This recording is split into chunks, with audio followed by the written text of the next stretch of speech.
नमस्कार, प्रभा साक्षी news network और आप सभी का स्वागत है। इस वक्त हम उत्तर प्रदेश के मेरठ संसदीय क्षेत्र में हैं और आप देख सकते हैं कि ये जो इलाका है ये पल्लवपुरम है।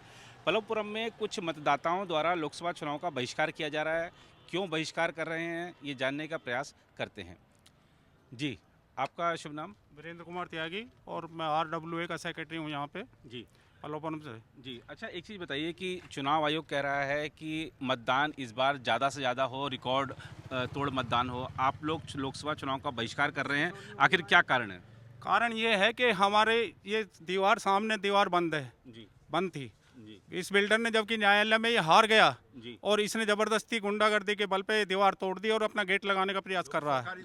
12/2 का मामला है ये। जी अमित अग्रवाल जी को हमने फ़ोन किया जी। तो बोला मैं तुम्हारी दीवार ही लगवाए जाऊँगा, जी जबकि वो हमसे वोट लेके गए जी तो उनको आना चाहिए था या नहीं चाहिए था, जी आए नहीं वो, जी इसलिए हमने विरोध प्रकट किया। जी और इसमें उसने गुंडागर्दी पे वो कर दिया और गुंडागर्दी ये दिखाता है कि पब्लिक को मारने के लिए और मार पिटाई की सभासद के साथ में और वरिष्ठ नागरिकों के साथ में मारपीट की उसने 12/2 को। जी। हमने थाने में रिपोर्ट करने की एप्लीकेशन दी तो थाने में रिपोर्ट हमारी नहीं, किसी उच्च अधिकारी ने हमारी नहीं सुनी, जी इसलिए हम चुनाव का बहिष्कार कर रहे हैं। और अब भी हमारे ऊपर गाड़ी चढ़ाने का प्रयास किया। अग्रवाल ने ये कहा कि चढ़ा दो गाड़ी, अमित अग्रवाल ने ये शब्द कहे कि गाड़ी चढ़ा दो मेरे ऊपर। MLA है, वो जनप्रतिनिधि है, वो हमसे है या हम उससे है? बताइए, आप ही बताइए। जी जी। नहीं, खैर लोकतंत्र में हिंसा का कोई स्थान नहीं है, लेकिन हमको लगता है कि शायद बहिष्कार भी कोई समाधान नहीं है, क्योंकि ये आपको एक नागरिक के नाते एक जिम्मेदारी है कि आप अपने गुस्से का इजहार अपने वोट से करें, तो बहिष्कार की बजाय आप लोग मेरी बात सुनिए।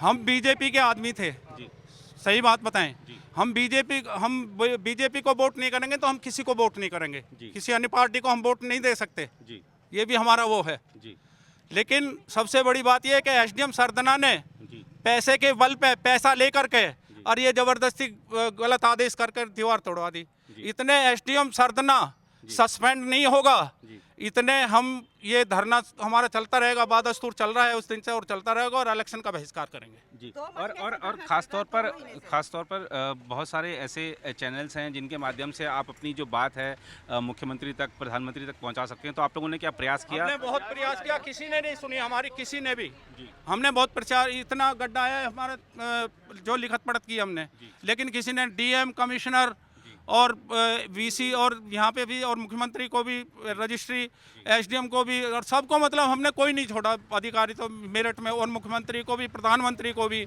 सबको कॉपी दी है, लेकिन किसी ने किसी के कान पे जू नहीं रहेंगे। जी।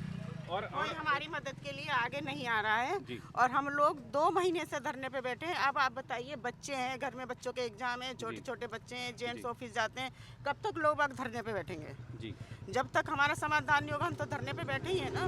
जी तो हमारा समाधान करना चाहिए। जब हम बीजेपी को वोट दे के उन्हें जिताते जी। हैं तो उन्हें भी हमारे दुख में खड़े होना चाहिए ना। जी अब बिल्डर का गुंडा जो गलती कर रहा है उसका साथ दे रहे हैं। प्लॉट के रेट बढ़ जाते हैं, जी प्लॉट के रेट बढ़ जाते हैं उससे, इसलिए वो रास्ता लेना चाहते हैं। जी। इसको थोड़ा सा नीचे कर दीजिए। प्लॉट का रेट बढ़ जाएंगे क्योंकि इसलिए गेट खुलने से, इसलिए वो अनऑथराइज रास्ता इधर से लेना चाह रहा है, जी। जबकि ये सरकारी कॉलोनी पहले है। रास्ता है बड़ा गेट उधर को, डिवाइडर। और 4 रास्ते और हैं उसके। और भाई साहब एक और बात जी है, जी जी कि बताइए। अमित अग्रवाल भी बिल्डर है और ये भी बिल्डर है जी और आपस में रिश्तेदार भी हैं।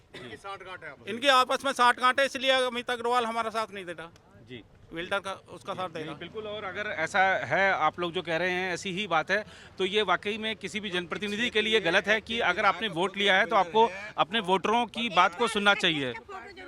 जी जी जी। आप बताइए कि अब जो निर्णय हुआ है कि लोकसभा चुनाव का बहिष्कार होगा, क्या उस निर्णय पर पुनर्विचार होगा या बस निर्णय हो गया कि बहिष्कार होगा? हो गया निर्णय। यदि वो आते हैं और हमारी प्रॉब्लम को सॉल्यूशन बताते हैं कि ये करेंगे तो हम ठीक है वोट देते हैं। हम तो बीजेपी के हैं, जी हम किसी और के पास कैसे चले जाएं? जी हम किसी और को तो वोट देंगे नहीं, देंगे तो बीजेपी को देंगे, जी। और बीजेपी हमारी सुन नहीं रही तो हम किसी को वोट नहीं देते। जी। सबको और अगर पता है ये गलत है, जी क्योंकि नक्शे में अप्रूव है। जी नक्शे में approve है। हर एक बार केस जीत चुके हैं। जी है जी। वो दीवार को तोड़ रहे हैं जो कि एक नक्शे में हम लोग की दीवार जबरदस्ती वाली बात है इनकी। जी जी।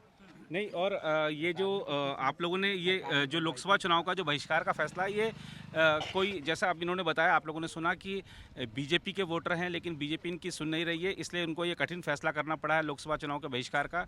तो ये फैसला ये लोग बदलें, सरकार भी इनकी सुने, ताकि जो गतिरोध है वो खत्म हो। और जैसा कि अभी एक बहन ने बताया कि बच्चों के पेपर भी हैं, तमाम तरह की दुश्वारियां झेलनी पड़ रही हैं लगातार धरना प्रदर्शन करने की वजह से।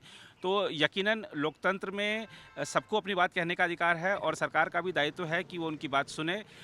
इस रिपोर्ट में जो कुछ कहा है, हम इसको आपको विश्वास दिलाते हैं कि जो आपने कहा है हम इसको ऐसा ही दिखाएंगे और ये बात आपकी सरकार तक पहुंचाने का हम प्रयास करेंगे, ताकि आपकी समस्या हल हो और लोकसभा चुनाव का बहिष्कार का फैसला आपको वापस लें आप लोग।